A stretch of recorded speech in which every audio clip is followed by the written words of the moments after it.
Assalamualaikum warahmatullahi wabarakatuh.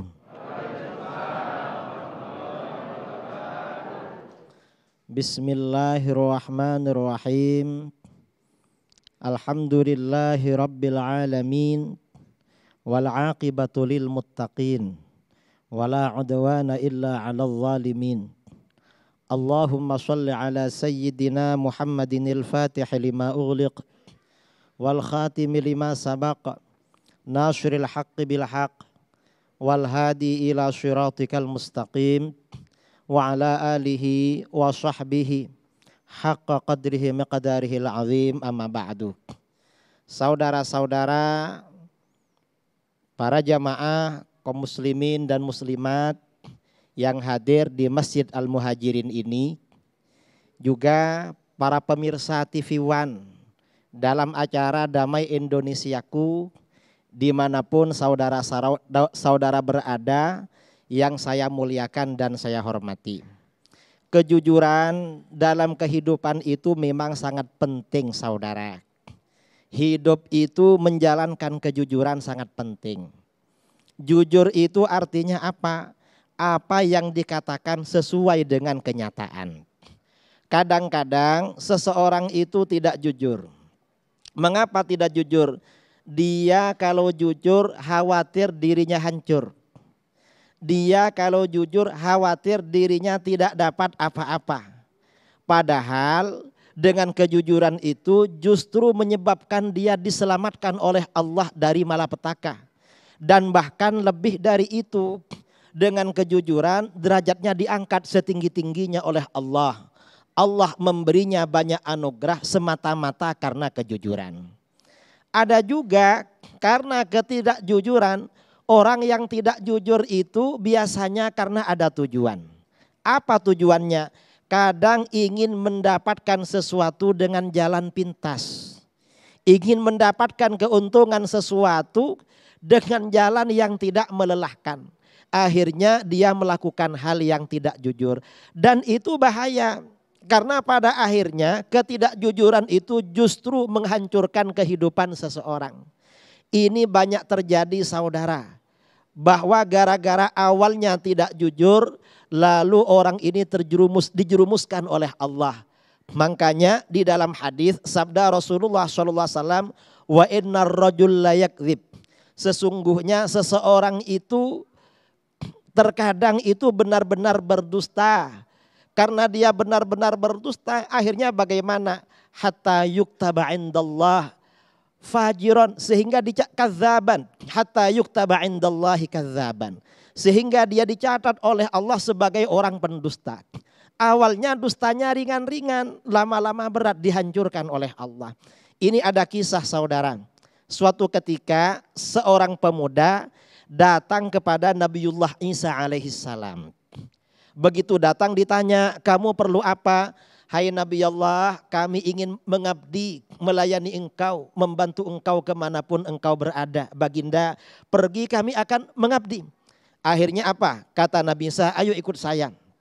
Dibawa anak muda itu. Setelah dibawa bepergian agak jauh, sudah lelah, diajak berhenti. Dah berhenti dulu, kita makan. Waktu itu Nabi Isa mengeluarkan roti 3 potong. Setelah mengeluarkan roti 3 potong, kata beliau, ini 1 potong dibuat makan kamu, 1 potong dibuat makan saya. Sisanya jangan dimakan. Akhirnya gak dimakan, ya dah. Akhirnya makan 1 potong, sisa 1 potong.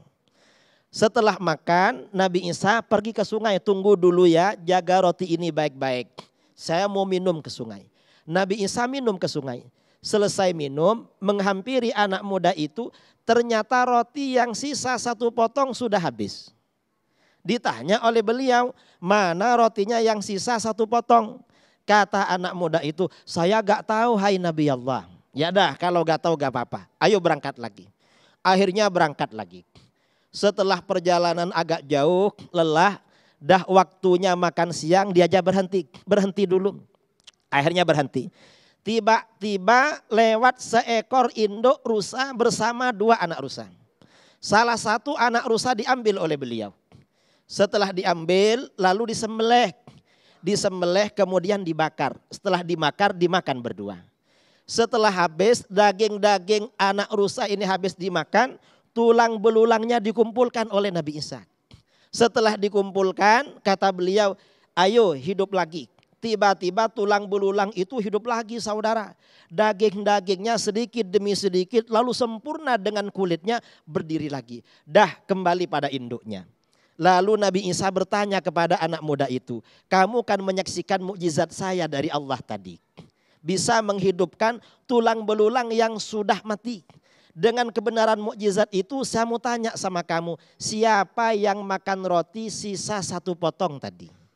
Ternyata kata anak muda itu, saya gak tahu Nabi Allah. Ya dah kalau gak tahu gak apa-apa. Akhirnya berangkat lagi. Setelah berangkat lagi lalu akan menyeberangi sungai. Karena sungainya dalam, waktu itu tidak ada perahu. Maka Nabi Isa meminta anak muda itu, kamu pegang tangan saya. Kamu nanti bisa berjalan di atas air sama saya. Akhirnya dengan berpegangan pada tangan Nabi Isa, laki-laki ini bersama Nabi Isa bisa berjalan di atas air. Karena mukjizat para nabi seperti itu. Setelah sampai di seberang, Nabi Isa tanya sama itu, kamu kalau jalan sendiri di sungai pasti tenggelam. Betul Nabi Allah. Karena kamu pegang tangan saya, kamu bisa berjalan di atas air. Betul. Nah, dengan kebenaran mukjizat itu saya mau tanya, siapa yang makan roti sisa satu potong tadi? Kata anak muda itu, saya gak tahu Nabi Allah katanya. Bilang gak tahu lagi padahal dia yang jaga. Yang jaga mungkin karena gak ada CCTV-nya waktu itu. Coba ada mungkin dibuang saudara CCTV-nya ini. Akhirnya dibawa jalan lagi. Ya dah kalau gak tahu gak apa-apa. Sampai di tengah hutan ada tumpukan-tumpukan pasir dan kerikil. Lalu pasir-pasir dan kerikil itu oleh Nabi Isa dikumpulkan. Setelah berkumpul pasir-pasir dan kerikil itu Nabi Isa berkata, kun zahaban, ayo jadi emas. Tiba-tiba pasir dan kerikil itu jadi emas semua saudara. Anak muda ini terkejut, ya Allah ini banyak sekali Nabi Allah, kamu jangan khawatir. Ini mau saya bagi. Lalu tumpukan emas itu oleh Nabi Isa dibagi jadi 3 tumpuk. Setelah dibagi jadi 3 tumpuk, anak muda itu tanya, Nabi Allah ini kok jadi 3 untuk siapa saja? Kata Nabi Isa, yang 1 tumpuk buat kamu. Yang 1 tumpuk buat saya, 1 tumpuknya lagi buat yang makan roti sisa 1 tadi pagi. Lalu apa kata laki-laki itu? Kata laki-laki itu, Nabi Allah yang makan rotinya tadi saya katanya. Akhirnya ngaku saudara. Nah kalau begitu berarti kamu yang 1 tumpuk itu buat kamu, 1 tumpuknya lagi buat kamu semua. Tapi mulai sekarang kamu jangan ikut saya lagi. Turun derajatnya saudara, dapat emas tapi derajatnya turun. Gak bisa menjadi pelayannya seorang Nabi, turun derajatnya. Setelah ditinggalkan oleh Nabi Isa, orang ini sibuk dengan emas itu. Ketika sibuk mengumpulkan emas-emasnya, tiba-tiba 2 perampok datang membawa pedang. Kamu akan dibunuh. Karena akan dibunuh, kata anak muda ini, jangan dibunuh saya. Kita ini berdamai aja, kita jadi 3 aja ini. Jadi 3 dibagi, akhirnya berdamai jadi 3. Ketika 3 orang ini sedang mengurus emasnya, sudah waktunya makan, lapar. Gimana kalau salah seorang dari kita pergi ke kampung cari makanan, yang 2 orang jaga harta di sini. Ya dah kalau begitu, 1 orang cari makanan keluar. Di perjalanan yang 1 orang cari makanan timbul pikiran, gimana caranya agar emas ini buat saya semua. Oh yang enak makanannya tak kasih racun aja katanya. Akhirnya dia beli makanan, yang 1 bungkus dia makan, yang 2 bungkus dia kasih racun di dalamnya. Kawannya yang jaga emas di belakang ngomong, gimana agar emas ini kita bagi 2 aja. Kawan yang beli makanan jangan kasih. Caranya gimana? Nanti sampai di sini kita bunuh katanya. Begitu kawannya yang datang beli makanan datang, dibunuh oleh mereka berdua. Lalu keduanya makan makanan itu karena ada racunnya mati semuanya. Ini gara-gara ketidakjujuran. Artinya jujur itu sangat penting. Baik, Masya Allah, luar biasa sekali. Begitu mudahnya Allah menghancurkan atau membolak-balikan hambanya yang berbuat baik atau juga berbuat berbohong. Itu tadi pemirsa tausiah yang sama-sama kita dengarkan dari Kiai Haji Idrus Romli dan juga tausiah yang sama-sama kita dengarkan dari Ustadz Asmar Lambo. Mudah-mudahan menjadikan kemudahan dan juga memantapkan hati kita untuk semakin mudah untuk berbuat jujur dan berbuat baik. Akhirnya tidak terasa pemirsa 1 jam sudah kita bersama mengkaji bersama dalam program Demi Indonesia Aku. Mewakili kru yang bertugas saya Muhammad Sofyan pamit undur diri. Nanti insya Allah Ustadz atau Kiai Haji Idrus Romli akan berdoa bersama-sama untuk kita. Saya Muhammad Sofyan pamit undur diri. Terima kasih.